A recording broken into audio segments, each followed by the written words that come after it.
Welcome to the cutting room floor. You're gonna see a couple of feathers here, but hey, we'll clean the mess up and get those filthy animals out of here. Welcome back to the roster cuts. We're gonna be slicing down this roster and looking at who's gonna make it and who's gonna be left on the outside of that bubble. Anyways, let's look at part 6 today. Our series continues on with the interior of the O-line. Yes, those hog mollies on the inside. What's up, it's your boy Cintron. Come back to do another analysis video. And kid you not, that's my real name. Eagles 53-man roster prediction post 2024 NFL Draft Edition. Let's scroll down. It's our last offensive video, not offensive to you, hopefully. But we switch to the defensive side from the next video.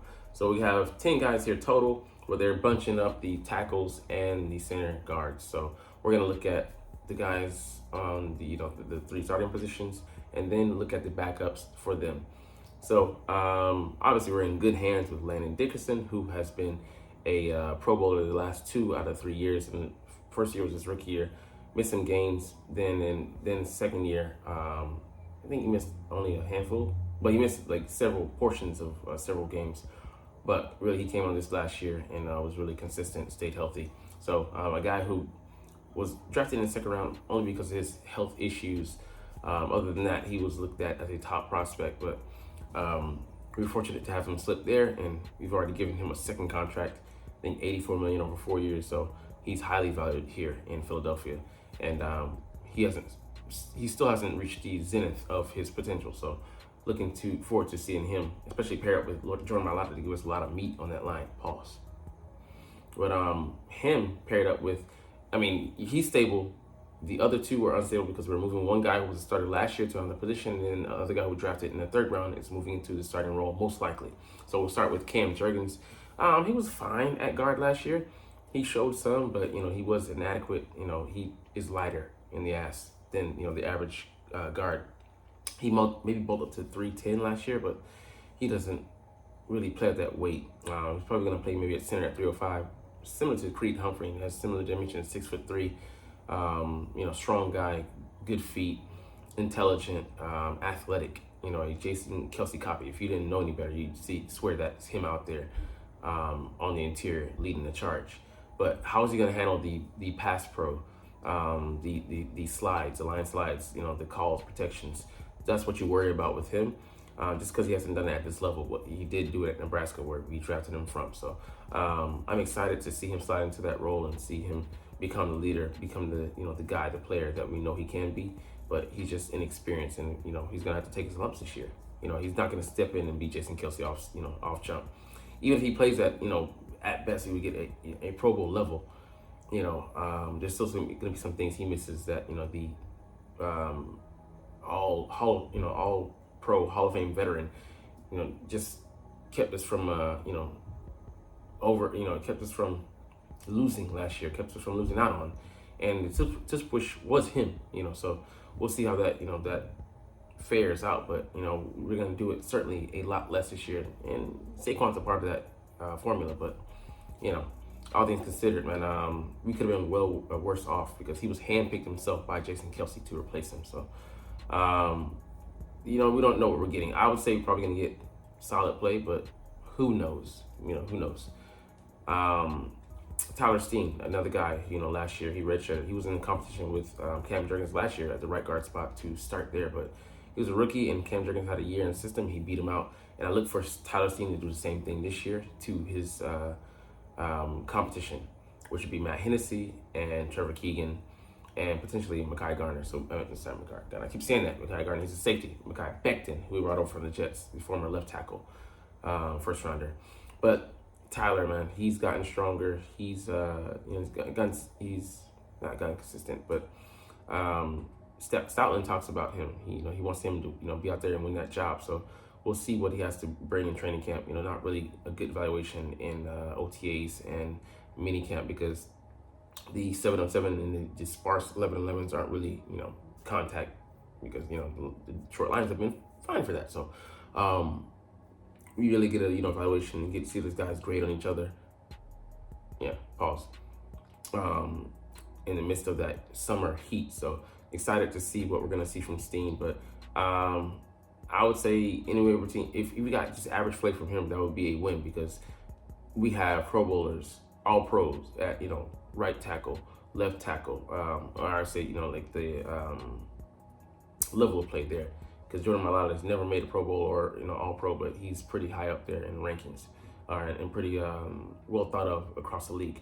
And Landon Dickerson. So those guys are Pro Bowlers / Pro Bowl-esque, but, you know, the center, the right guard, what are we going to get there? So Tyler Steen, he has some leeway because, you know, they want him to win the job, a former 3rd round pick, and want him to come out there and validate, you know, that status. Not just, you know, because of the draft pick, but because you draft, you know, and you invest that capital, you want to see it pay off. So like I said, if he's average and Cam Jurgens is solid, we should still be, you know, among the top 10 in line play, and that's considering, you know, that, you know, that's not considering that, you know, those guys make a jump and stabilize those positions. So we'll see. But Mekhi Garner, when Landon Dickerson was excused from minicamp, he got the start, or he got, you know, the reps at left guard.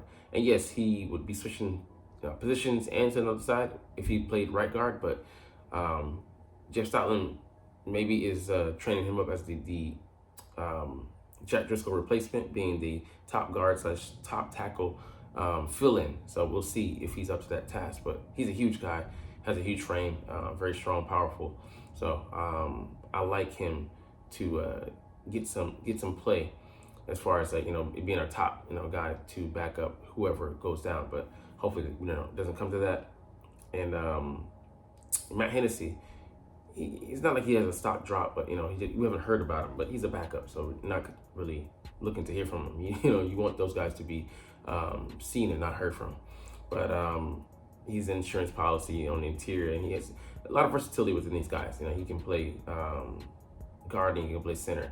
So, you know, he can give you some quality snaps over the course of a couple games if he has to be inserted. Trevor Keegan, kind of wild card. We don't know because he's a rookie, but played on some national championship team, national championship caliber teams at Michigan, and he's, you know, good at run defense. Sorry,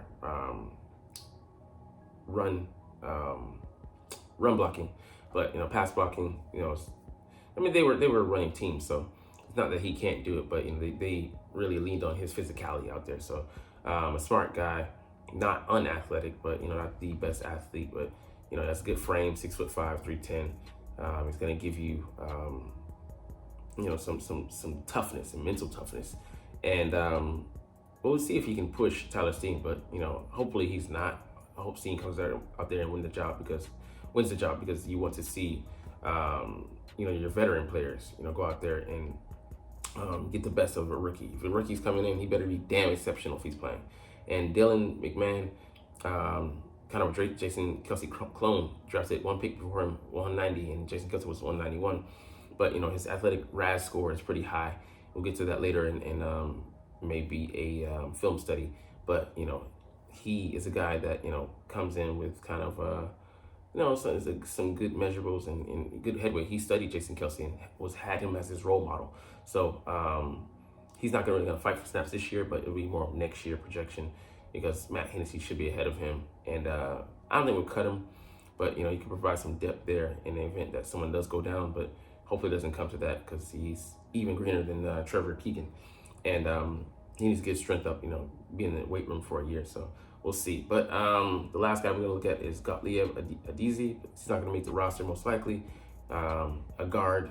He will be stashed on the practice squad and then hopefully given a year to develop. And then the guy from Australia, I forget his name. He kind of looks like Jordan Mailata. Not trying to, you know, say they all look like, but you know what I'm saying. But he really does. He bears a striking resemblance. But yeah, hopefully. I mean, he may, I don't know if he's going to be, you know, a tackle or guard, but we'll see. But anyways, we'll get up out of here on that note. But hey, no, the truth of the matter is that you're not even watching though, but it's all good because I love making these videos and I love talking about the freaking stinking Philadelphia Eagles, my favorite team. Anyways, we'll chunk the deuces officially, but as always, it's fly, Eagles fly, and let's motherfucking go. Like, comment, share, subscribe. Thanks for watching. Check me out at Cintron Anime, Cintron Life or Cintron Laughs, or other social media.